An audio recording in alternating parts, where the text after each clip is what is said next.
आज हम डिस्कस करेंगे नर्वस सिस्टम के बारे में, नर्वस सिस्टम की रिव्यू करेंगे कि ये नर्वस सिस्टम दरअसल में हमारे पास है क्या। तो प्रीवियस लेक्चर में जिस तरह हमने न्यूरॉन्स की बात की, न्यूरॉन्स के फंक्शन को देखा, उसकी फिजियोलॉजी को, उसके on the basis of function उसके 3 टाइप्स को देखा और उसकी जो स्ट्रक्चर थी वो भी हमने न्यूरॉन्स में देखी। तो इसी तरीके से आज हम नर्वस सिस्टम की जो है वो रिव्यू करेंगे। ये हमारे पास नर्वस सिस्टम का सेकंड लेक्चर जो है वो अपलोड हो रहा है। तो नर्वस सिस्टम हमारे पास क्या है? नर्वस सिस्टम हमारे पास हमारे बॉडी के तकरीबन ऑलमोस्ट सारी एक्टिविटीज़ को जो है नर्वस सिस्टम कंट्रोल करता है। फॉर एग्जांपल हमारे पास हमारी एक्सटर्नल जो एक्टिविटीज़ हो गई, जिस तरह हम थिंकिंग करते हैं या अगर हम चलना फिरना, हमारा खाना पीना, सारा कुछ जो है ये एक्सटर्नली जो है ये नर्वस सिस्टम कंट्रोल करता है। अब इंटरनली जो है वो भी नर्वस सिस्टम हमारे पास हमारे बॉडी फंक्शन को जो है वो कंट्रोल करता है। इंटरनली हमारे पास हमारी हार्ट बीट, हमारे हार्ट का जो फंक्शन है, इसी तरीके से हमारा जो पेरिस्टाल्सिस मूवमेंट है, फूड की जो है वो मूवमेंट जब होती है तो वो भी हमारे पास जो है ये सारा कुछ जो है ये नर्वस सिस्टम कंट्रोल करता है। नर्वस सिस्टम हमारे बॉडी के तकरीबन ऑल फंक्शन को जो है वो कंट्रोल करता है। किसके साथ? एंडोक्राइन सिस्टम के साथ। नर्वस सिस्टम हमारे पास एंडोक्राइन सिस्टम के साथ मिलकर हमारे बॉडी के मेन इंपॉर्टेंट फंक्शन को जो है कंट्रोल करता है। तो नर्वस सिस्टम जो है ये हमारे पास क्विक रिस्पांस है, मतलब क्विक रिस्पांस शो करता है किसी भी इंफॉर्मेशन के लिए as compared to endocrine system. अच्छा, एंडोक्राइन सिस्टम हमारे पास कैसे जो है बॉडी के फंक्शन को कंट्रोल करता है? एंडोक्राइन सिस्टम हमारे पास जो है ये डायरेक्ट इनटू ब्लड स्ट्रीम जो है ये हमारे पास हार्मोन सिक्रीट करता है, तो तभी जो है ये हमारे पास हमारे बॉडी के फंक्शन को जो है ये कंट्रोल करता है। बट ये जो हमारे पास नर्वस सिस्टम है ये ज़्यादा एक्टिव है और ज़्यादा जल्दी जो है हमारे पास मतलब ज़्यादा जल्दी रिस्पांस करता है as compared to endocrine system. और एंडोक्राइन सिस्टम हमारे पास स्लो रिस्पांस करता है, मतलब इतना आसानी से जो है as compared to nervous system control नहीं कर सकता। न्यूरॉन जो हमारे पास है वो एक्टिव सिस्टम है, वो हमारे pass through all out the body जो हमारे पास फंक्शन है सबसे मेन और इम्पॉर्टेंट और जब सबसे एक्टिव सिस्टम जो है वो हमारे पास नर्वस सिस्टम है। तो नर्वस सिस्टम की अगर हम डिफिनीशन देखें तो nervous system is consist of complex nerve cells और neurons. Its carry the message to and from the brain to the various part of the body. मतलब ये जो कम्प्लेक्स स्ट्रक्चर है हमारे पास न्यूरॉन का, जिस तरह हमने प्रीवियस न्यूरॉन्स में हमने बात की कि न्यूरॉन जो है स्ट्रक्चर एंड फंक्शनल यूनिट हमारे पास नर्वस सिस्टम का होता है। ये नर्वस सिस्टम में जो है हमारे पास स्ट्रक्चर भी बनाता है ये न्यूरॉन्स और फंक्शन भी जो है ये बेसिकली न्यूरॉन ही परफॉर्म करती है। हमने प्रीवियस लेक्चर में कहा कि इसके साथ कनेक्टिव टिश्यू भी जो है वो इन्वॉल्व होती है, जिसको हम कहते हैं न्यूरोग्लिया। तो इसी तरीके से नर्वस सिस्टम जो है ये हमारे पास हमारी बॉडी को तकरीबन ऑलमोस्ट फंक्शन को जो है नर्वस सिस्टम ही जो है कंट्रोल करता है।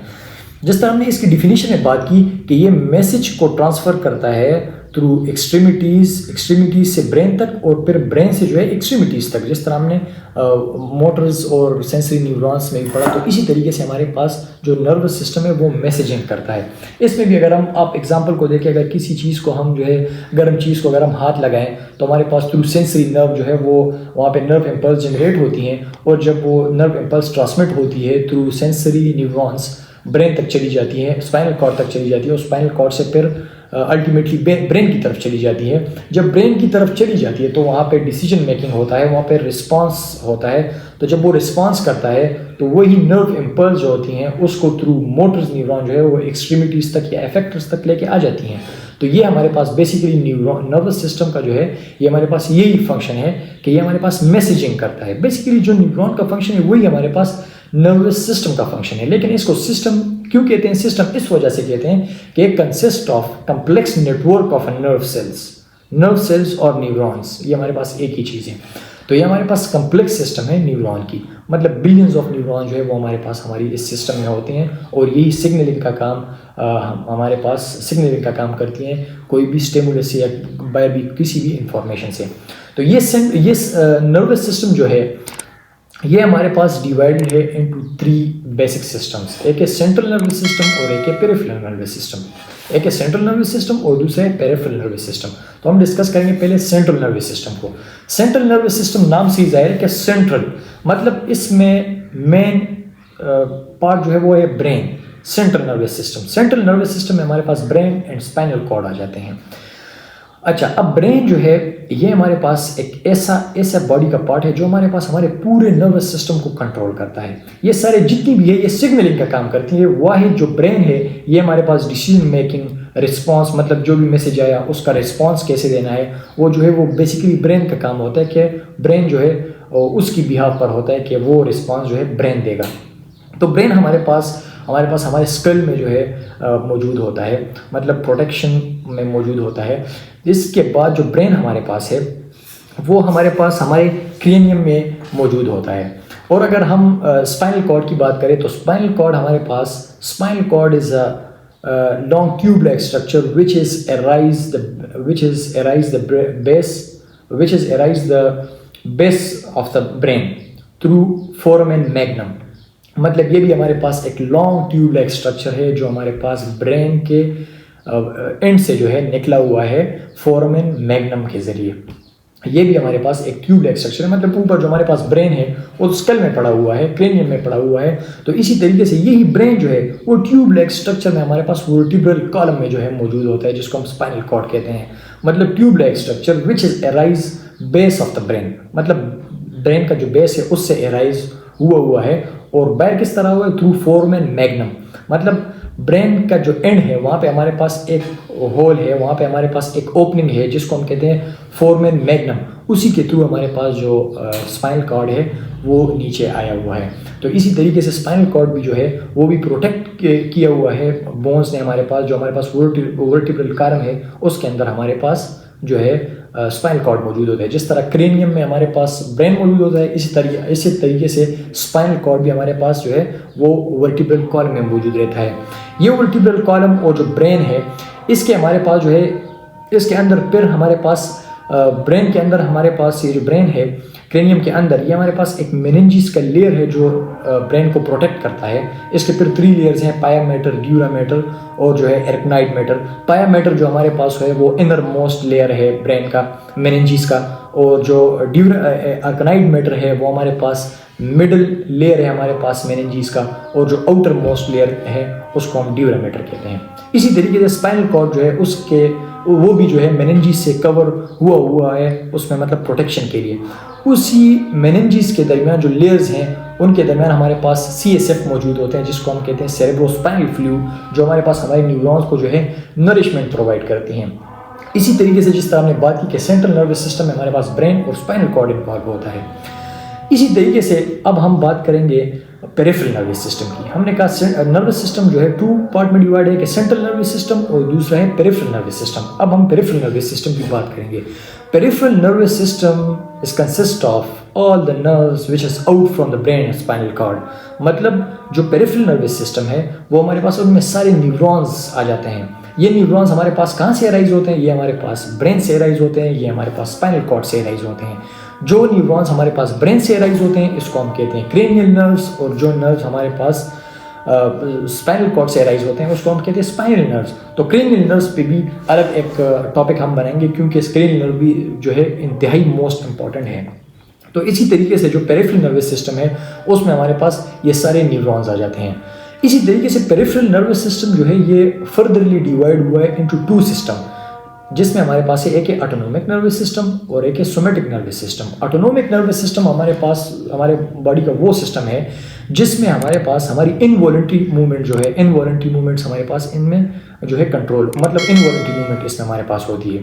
ऑटोनोमिक नर्वस सिस्टम में हमारी बॉडी की जो इनवॉलंटरी मूवमेंट्स आ जाती हैं वो हमारे पास ऑटोनोमिक नर्वस सिस्टम में आ जाती हैं। इनवॉलंटरी मूवमेंट किस तरह? जो हमारे मतलब हमारे विश में नहीं होता, जिसको हम कंट्रोल नहीं कर सकते। फॉर एग्जांपल जो हमारे इंटरनल, अगर हम देखें इंटरनल विजरा, इंटरनल ऑर्गन्स हमारे पास जितने भी है ये सारे जो है इसकी इनवॉलंटरी फंक्शन है। अगर हार्ट बीट को हम देखें वो हम कंट्रोल कर सकते हैं? नहीं। इसी तरह रिस्पायरेशन, लंग्स को हम देखें उसको हम कंट्रोल कर सकते हैं? बिल्कुल भी नहीं। तो ये जो हमारे पास इंटरनल विजरल ऑर्गन्स है, जिस तरह हमारे पास हमारी पेरिस्टाल्सिस मूवमेंट होगी उसको हम किस तरह कंट्रोल कर सकते हैं? नहीं कंट्रोल कर सकते। तो ये हमारे पास ऑटोनोमिक नर्वस सिस्टम में आ जाती है। ये इनवॉलंटरी फंक्शन जो है ये सारे हमारे पास ऑटोनोमिक नर्वस सिस्टम में आ जाती है। इसके बाद हमारे पास है somatic nervous system. Somatic nervous system हमारे पास, इनमें हमारे पास वो बॉडी के वो फंक्शन इन्वॉल्व होते हैं जिसको हम कंट्रोल कर सकते हैं, जो हमारा वॉलंटरी कंट्रोल हो। एक ऑटोनोमिक में इनवॉलंटरी कंट्रोल के सारे फंक्शन आ जाते हैं, और सोमेटिक नर्वस सिस्टम में हमारे पास जो वॉलंटरी कंट्रोल है जिसको हम कंट्रोल कर सकते हैं। फॉर एग्जांपल हम किसी भी मसल की जो मूवमेंट करते हैं या हम हाथ को ऊपर करते हैं, इसी तरीके से हम अगर खाना खाते हैं या हम किसी अपने बॉडी के पार्ट को जो है वो मूवमेंट देते हैं, तो हमारे पास ये अपनी विश के ऊपर मुनहसर होता है, इसमें हमारी अपनी विश होती है। बल्कि ऑटोनोमिक नर्वस सिस्टम में हमारे पास अपनी विश इन्वॉल्व नहीं होती।